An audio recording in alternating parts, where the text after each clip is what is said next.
The Mad Titan Thanos is one of the most formidable forces in the Marvel Universe, and we have known him for his conquests and triumphs, but we tend to look over the lows in his life. We see Thanos in a whole new perspective when we see him at one of his lowest of lows. It began as Thanos was traveling back to his home base at the Black Quadrant, when he was confronted by his only living biological son, Thane. But to his surprise, Lady Death was with his son. Lady Death had used Thane to get to Thanos, as she felt that she had finally found someone worthy to be by her side. But secretly, she was trying to make Thanos worthy of her love again. As the cosmic entity of decay and destruction, Lady Death made Thanos ill, which began deteriorating him. Thanos attempted to warn his son of the danger of Lady Death and how she shouldn't be trusted, but Thane only laughed as his father, only now after so many years, tried to give him fatherly advice. Being now bonded with the Phoenix Force, Thane sent out an energy blast that sent Thanos flying back, stripping him of his powers and making him now experience life as a mortal. The Phoenix Force is a cosmic entity that is the manifestation of the prime universe force of life. It is one of the most powerful beings in the universe, with the capability of cutting and regrowing any part of the universe, or even to destroy it completely. With the Mad Titan stripped of his powers, Thane took his place at the throne, effectively dethroning his father and becoming King Thane. The roles were now reversed, as Thane had everything to gain, as Thanos was kicked to the curb, having to fend for himself. Thane now felt appreciated for who he was. Little did he know, Lady Death was playing him like a puppet. 4 weeks later, Thanos was on a decimated Titan, experiencing life as a mortal, needing to survive on a day-to-day basis by scrounging for food. He went out and caught himself a mugrat for dinner, and brought it back to cook and eat. After his meal, he went to bed, only to be woken up by a much larger and angrier mugrat, ready to attack him. Thanos was able to hold off the mugrat at the price of being bitten on the arm. Reaching for a rock while on the ground, he grabbed it and smashed its head, killing it and saving his own life. Thanos' arm was severely damaged by the bite of the mugrat and needed to be covered up to prevent infection. And this pitiful state was only the start of his tremendous decline. As the night went on, his fire went out, leaving him exposed to the bitter cold of Titan.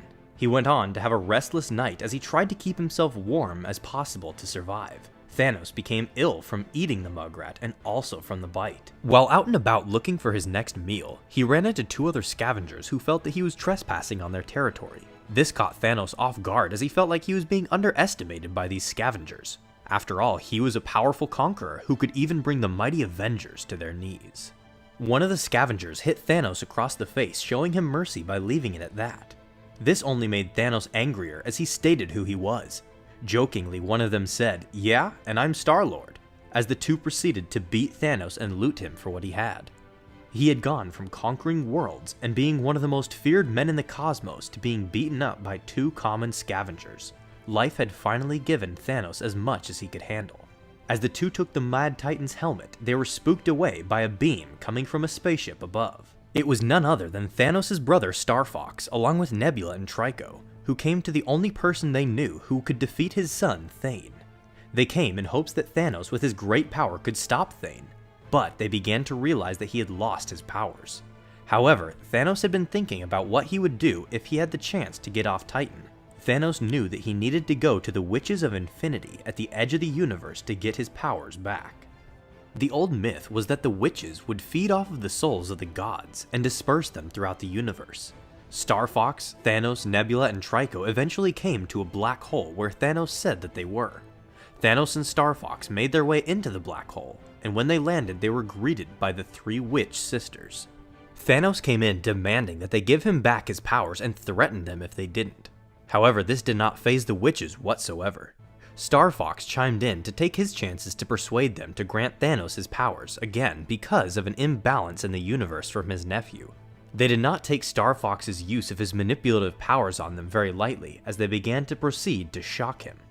The sisters then explained to Thanos that those who chose to enter the Quarry of Creation, also known as the God Quarry, would have to face a trial to gain their soul again, and those who succeeded could regain their power. But if you fail, you will be frozen in eternity with those who came before and also failed. Thanos decided that this is the only way to stop his son, and proceeded to climb down into the quarry to face his trial. His trial began with a handful of Avengers looking like they were doomed for destruction, when Thanos and others came to their rescue. Taking the evil head on, Thanos used his powers to fight off his foes, saving the day as an Avenger. Afterwards, back at the Avengers Tower, Thanos was greeted by Falcon, acting as Captain America, giving an update on the other Avengers. Thanos began to realize that something was off when Cap said something about Star Fox. He then saw past memories show up all over the monitors and began to understand that this was not real. Cap then reassured Thanos that this could be his destiny, and that he had everything that he needed to become a good person. Thanos finally understood that this was his trial, and that he was Thanos the Destroyer, and proceeded to decimate the Avengers with his old powers. Now back at it with his powers, he went back through the black hole to fight his son once again.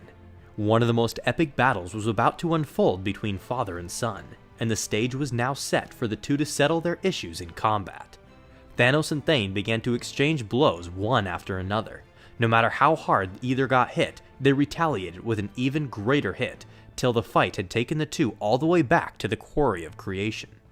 Upon their arrival, the witches wasted no time to intervene and take away the Phoenix Force from Thane. Deprived of the Phoenix Force, Thane was no match for his father. Thanos grabbed his son by the throat and lifted him above the quarry. Thane begged for mercy from his father to spare his life. However, Thanos had a better idea. He would let Thane live, but being so young and inexperienced, his trial would be a living hell for his son. Thanos then threw his son into the quarry, putting an end to his embarrassment of a son. Thanos had hit his lowest of lows, but in the end was able to secure his redemption arc and came out on top. But would this be a lasting lesson for the Titan? Or would it only fuel his ego, making him feel even more undefeatable? Let us know in the comments what you think, or if you wish that this showdown had ended differently. Thanks as always for watching, and until next time, have a marvelous day.